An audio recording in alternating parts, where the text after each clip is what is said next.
the kinds of progress that we're making, sometimes I find myself wondering, I wonder why that is we're doing so well. Because it's very hard to get media coverage. We're issuing a thoughtful, well-researched press release on the order of several times a week, often more than once a day, depending on what issues are out in front of us. I think to myself, why is it that we keep doing so much better?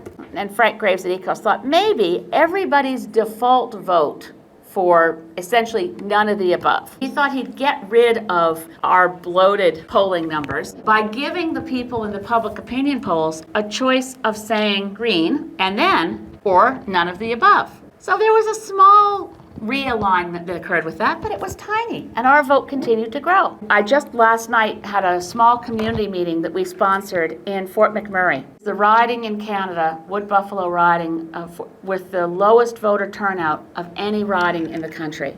72% of the people in that riding didn't vote last time. The federal election in 2008, only 59% of Canadians voted. So these are very worrying trends. Now, some of you will remember the frou-frou recently, which I think was a bit of an artificial media spin, that there were big efforts underway for the opposition parties to merge. That particular effort led to some media people calling me, "Are we interested in a merger?" And I said, absolutely. We are dedicated to merging with the 41% of Canadians who didn't vote last time. Yeah. That's our merger target. We don't, in this country, elect a prime minister. We seem to think we do. The media seems to tell us we just did every time an election is over. In our system of government, we elect 308 members of parliament, and they can decide how they organize themselves. They could actually be completely constitutional for 308 MPs at the end of the 2008 election. They could have assembled in Ottawa and looked at each other and said, do any of us really like Stephen? Is he a good team player? There's nothing about our Constitution that would have made it wrong or illegal for 308 MPs to pick somebody else. The reason it doesn't happen is not the Constitution of Canada or even the rules of Westminster parliamentary democracy. The reason that didn't happen or even enter anyone's head as an idea was because of the internal rules that govern political parties and the increased power of political parties. It's really quite anti-democratic. The internal structure of political parties, the more they become centralized, the more they become top-down, which I think you'll all agree, any of you who've worked in the Green Party, you can back me up on this one. We're not that party. We are grassroots. We're the last thing from top-down. What are you going to tell me, as leader of the Green Party, I should know for my first voting opportunity in Canada that makes Green stand out from all the rest? We are not allowing the short-term discounting against the future to dominate our decisions about the economy, about the environment, about our infrastructure, about our society, about our communities. All of our policies are focused on what's meaningful in the long term. We can't just continue to operate as though there are no limits and that there's an imaginary world in which we can continue to exploit our resources beyond the carrying capacity of the planet. Other parties will never talk like that. So I know there's good people in every single other party, but you're not going to find another party that's principles are as firmly rooted in we're here to do what really matters, not just to make us look good or to spin or to pitch or to sell. We're here for fundamental change that we desperately need.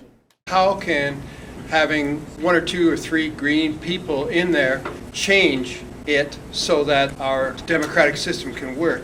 If we can dial it down so that question period is actually respectful and people hear themselves think, I think that will change the culture of the whole thing. I'm going to do zero tolerance for heckling. I talked to Preston Manning about this, and he said, oh, we tried that, and we didn't heckle, and pretty soon we had to give up because we didn't get any media coverage because we weren't heckling. And I've talked to MPs like Carolyn Bennett of the Liberal Party. She says, oh, she got elected. She's a medical doctor. She said, I was absolutely committed to never heckling, but now she heckles.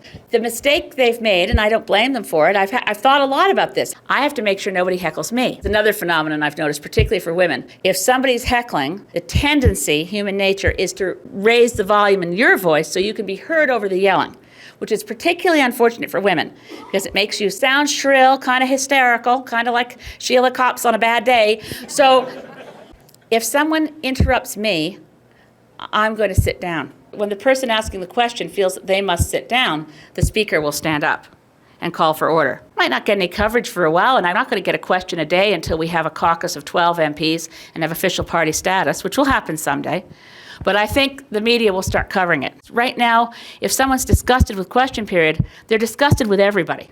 You know, it's a plague on all your houses. All the parties seem awful. They're behaving like schoolyard bullies. There's no traction for Canadian citizen engagement to insist on civility and respect in question period.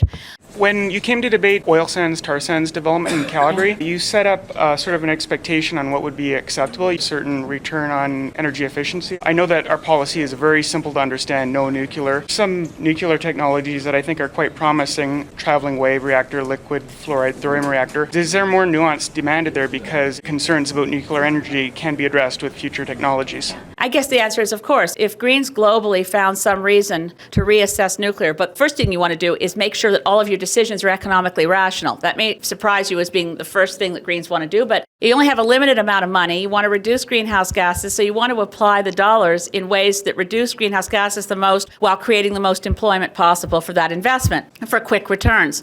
If that's your first goal, what you want to do is improve productivity with which we use energy. We waste 60% of all the energy that's used in Canada, and that's because of inefficient building and transportation design. Our infrastructure was designed for cheap and abundant energy, so no surprise, there's lots and lots of waste. You start diversifying to renewables. When you look through the whole hierarchy of choices and options that we have, nuclear energy is down the list because in current fission reactors, you've got a tremendous long lead time to build the thing. It only produces one kind of power, electricity. It's hugely expensive capital cost, very few jobs created, and it's famous for cost overruns. And you can believe it, the nuclear industry is going to promote breeder reactors as though they're somehow recycling waste. They're much more dangerous because the core of the reactor itself is plutonium, whereas with conventional reactors such as the CANDU, which is natural uranium and heavy water, or the US reactors, which are light water but enriched uranium, you move to this wonderful new technology that recycles nuclear waste. You have that risk of critical mass because the core of the reactor is plutonium. We're always looking because we're practical. There's some technology that we were once against because of problems that are solved. We'll look at it again. You mentioned that the Conservative government, the Harper government, was going to gut the EIA process. Yeah. And they've labeled it as streamlining the process. I've worked on Canadian environmental assessment since I was in government, and in 1987 worked with the team in the Environment Department. There's been a lot of work done since the Environmental Assessment Act came in. There was duplication between federal and provincial levels of government. That's been dealt with. There's now joint federal-provincial panels. There's an avoidance of duplication. So a lot of those complaints that the environmental assessment process delayed projects, they're not demonstrated. There's no empirical evidence for it. It's rhetoric. What they are doing under the budget implementation bill, and there's several different steps that they're taking. One is to remove all energy projects from the Environmental Assessment Act, full stop. If you're looking at offshore oil and gas, which people are quite concerned about, those would not have an environmental assessment under the Canadian Environmental Assessment Act. They would have a review under one of the regulatory agencies. A nuclear reactor wouldn't have an environmental assessment under SEA. It would go to the Canadian Nuclear Safety Commission and so on. The next piece they're doing is, if anything, worse. The Supreme Court of Canada ruled in February on a case, the Red Chris mine. It was an open pit copper and gold mine in northern BC, and the Minister of Environment was found by the Supreme Court to have violated the terms of the Environmental Assessment Act by looking at this great big mine and deciding, as DFO often wants to do, to scope it down. The Minister of Environment had decided to look only at tailing ponds and a couple of ancillary things, not the mine itself. The Supreme Court said you can't do that. Under the Environmental Assessment Act, you must look at the whole project for its cumulative impacts. So what they're doing in the law right now is saying a Minister of Environment can scope a project any way he or she wants. You can have a great big mine and you can assess a tiny little bridge. But they're destroying the environmental assessment process in this country, and it is not streamlining. In fact, I think it might even take longer because they've conveyed some of these things now to agencies that have no expertise and haven't ever done them before, and expect the Canadian Nuclear Safety Commission or the National Energy Board to run an environmental assessment process. If those boards and regulatory authorities take their responsibility seriously, at least in the ramp-up period, it could take longer. Because SEA is very efficient and the project reviews don't take a long time unless the proponent delays them. In the case of the Mackenzie gas pipeline, by the way, a lot of the delays were due to Imperial Oil. They were very slow putting forward their documentation, etc. A lot of the people I talked to about the Green Party, they think environment. How can we turn that, have them see that it's environment and economics, and push that economic side of our policy more? My brother thinks a great convincer is the speech I gave here last time that's on our website. He's directing people all the time because I gave a talk about green economics in this room. Of course, survival is a rather important issue. I mean, if we are going to be a single issue party, I think survival is a good issue. But we're not a single issue party. Have some response. Did you know that the Greens are the only party that's actually gone to the parliamentary budget officer and tabled figures for how we would approach and fight the deficit? How we would reduce EI premiums to the employers that have to pay them and to employees that have them clawed back at a time that Harper and Flaherty are planning to hike those in a very significant way that could really hurt employment in Canada and hurt the recovery from recession.